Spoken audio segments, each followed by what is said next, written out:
Hi hello నమస్తే welcome to my channel last from Karimnagar. ఏంటి ఈ వీడియో అనుకుంటున్నారా? మీకైతే లాస్ట్ వీడియో అయితే కైలాసగిరి వీడియో అయితే చూపించాను, వైజాగ్లో ఉంది. సో మీరు ఇఫ్ ఇన్ కేస్ చూడకపోతే డెఫినెట్గా go and check my channel. Kailasagiri అయితే వీడియో ఉంటుంది, చాలా బాగుంది, డెఫినెట్గా చెక్అవుట్ చేయండి. అండ్ ఈ వీడియో వచ్చేసి భీమిలి బీచ్ అండి. వైజాగ్ నుంచి జస్ట్ 24 కిలోమీటర్స్ అవే నుంచి భీమిలి బీచ్ అయితే ఉంది. చాలా చక్కగా ఆహ్లాదంగా ఉందండి ఈ బీచ్, చాలా మంచిగా అయితే అనిపించింది. డెఫినెట్గా అన్ని బీచెస్లో ఇది కూడా మెయిన్ బీచ్ అండి, విజిట్ చేయడానికి. దూరం అయితే అనుకోకండి, అది కూడా డిఫరెంట్గా ఉంది. అన్ని బీచెస్ కన్నా ఇది కొంచెం వేరే ఉంది, డెఫినెట్గా విజిట్ చేయాల్సిన బీచ్ అండి. అసలు భీమిలి బీచ్ అని అసలు పేరు ఎలా వచ్చిందని కూడా మీకైతే ఇన్ఫర్మేషన్ అయితే ఇస్తాను. ఫస్ట్ అయితే వేరే ఇన్ఫర్మేషన్ అయితే ఇస్తానండి. సో భీమిలి బీచ్ అనేది ఒక గోస్తాని రివర్ దగ్గర అయితే ఉంటుందండి.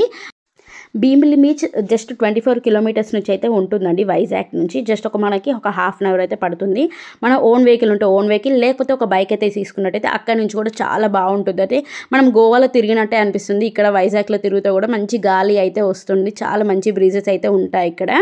అండ్ భీమిలి బీచ్ గురించి ఇంకొకటి చెప్పాలంటే ఇది వచ్చేసి భీమునిపట్నం అండి. సో మనకి ఇది ఓల్డెస్ట్ మున్సిపాలిటీ అనేది ఉండేదంట భీమునిపట్నం, ఇప్పుడైతే చేంజ్ అయిపోయింది. ఏపీకి భీమునిపట్నం అయితే ఉండేది.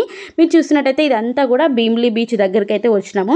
అండ్ భీమిలి బీచ్ ఒకప్పుడు అయితే one of the ancient Dutch వాళ్ళు ఉంటారు కదా, హార్బర్ టౌన్ అంట. ఇది అంత మంచి ప్రత్యేకత అయితే ఉండేది ఒకప్పుడు. అది చూస్తున్నారు కదా మీకు అక్కడ మన ఏమంటారు సాగర్ కన్య అట్లాంటి విగ్రహాలు అయితే పెట్టారు. ఇంకా చాలా విగ్రహాలు అయితే పెట్టారు భీమిలి బీచ్ దగ్గర.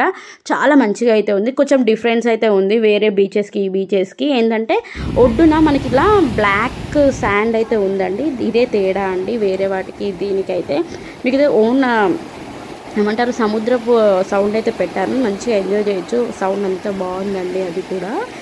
మీరు డెఫినెట్గా వైజాగ్ వెళ్ళినట్టయితే ఈ ప్లేస్కి అయితే వెళ్ళండి, చాలా మంచిగా అయితే ఉంది. మీకు ఇప్పుడైతే అసలు భీమిలి బీచ్ అనేది ఎలా వచ్చిందంటే ఒక వన్ ఆఫ్ ద రీజన్ అయితే ఉంది నాకు తెలుసు, అదైతే మీకైతే ఇన్ఫర్మేషన్ అయితే ఇస్తాను. ఓకే, మనకి భీముడు అనే వాళ్ళు ఉండేవాళ్ళు కదండి. సో భీముడు మనకి ఇక్కడ ఒక రాక్షసుని చంపాడు. ఏ రాక్షసుని అంటే బకాసుర అనే ఒక రాక్షసుని ఈ ప్లేస్లో అయితే చంపారంట. సో అలా పిలుస్తూ భీముడు అనే బదులు మనకి ఇక్కడ భీమిలి బీచ్ అనేది అయితే పిలుస్తారంట. ఇది ఒక వన్ ఆఫ్ ద రీజన్ అండి ఆ పేరు ఎందుకు వచ్చిందని చెప్పేసి.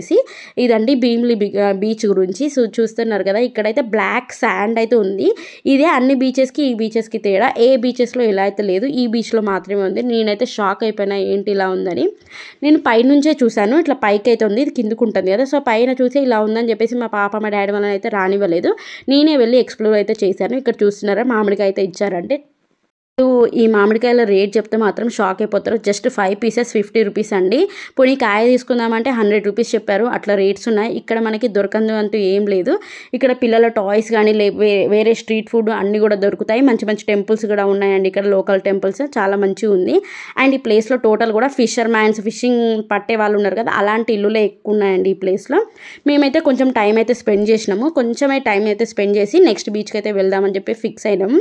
ఎందుకంటే మా పాప మళ్ళీ డ్రెస్ అంతా ఖరాబ్ చేసుకుంటుంది, అందుకే మేమైతే నెక్స్ట్ బీచ్లో ఫుల్ ఎంజాయ్ చేద్దామని ఈ బీచ్ అయితే కంప్లీట్ చేసుకొని అయితే వెళ్ళిపోయినాము. అసలు నెక్స్ట్ బీచ్ అయితే చాలా బాగుంది, ఫుల్ హ్యాపెనింగ్ ప్లేస్ అండి. అన్ని బోట్ రైడ్స్, మనకి వాటర్లో దిగి రైడ్స్ ఉంటాయి కదా, అన్ని రైడ్స్ కూడా అన్నీ ఎంజాయ్ చేయొచ్చు. అలాంటి బీచ్ అండి. ఆ బీచ్ వచ్చేసి మనకి రిషికొండ బీచ్. నెక్స్ట్ వీడియో ఫుల్గా అయితే రిషికొండ బీచ్ ఎక్స్ప్లోర్ అయితే చేస్తాను, మీరు నెక్స్ట్ వీడియో అస్సలే మిస్ కాకండి. చాలా షాపింగ్స్ అయితే ఉన్నాయి, చాలా అంటే చాలా షాపింగ్ పాయింట్స్ అయితే ఉన్నాయి ఈ వీడియోలో. మీకు వీడియో నచ్చిందా అండి? డెఫినెట్గా ఒక లైక్ అయితే చేయండి. మీరు లైక్ చేసినట్టయితే వేరే వాళ్ళకి కూడా నా వీడియో సజెస్ట్ అవుతుంది, నన్ను ఎంకరేజ్ చేసినట్టే ఉంది. మీరు ఇఫ్ ఇన్ కేస్ ఇప్పటివరకు సబ్స్క్రైబ్ చేసుకోలేదా అయితే డెఫినెట్గా సబ్స్క్రైబ్ చేసుకోండి. సబ్స్క్రైబ్ చేసుకుంటేనే నా నోటిఫికేషన్స్ వస్తాయి, నా ఎంటర్టైన్మెంట్ అంతా ఫన్ అండ్ ఎంటర్టైన్మెంట్ అన్నీ మీరైతే చూడొచ్చు. ఓకేనండి, మీకు ఈ వీడియో నచ్చిందా? సో వీడియో నచ్చినట్టయితే మీకు ఏం నచ్చింది అని అయితే ఒక కమెంట్ అయితే చేయండి. ఇంకా నెక్స్ట్ వీడియోస్లో అసలు వైజాగ్లో ఎలా ఏం తిరగొచ్చు అని చెప్పేసి అయితే ఫుల్ వీడియో పెడతాను, డెఫినెట్గా వాచ్ చేయండి.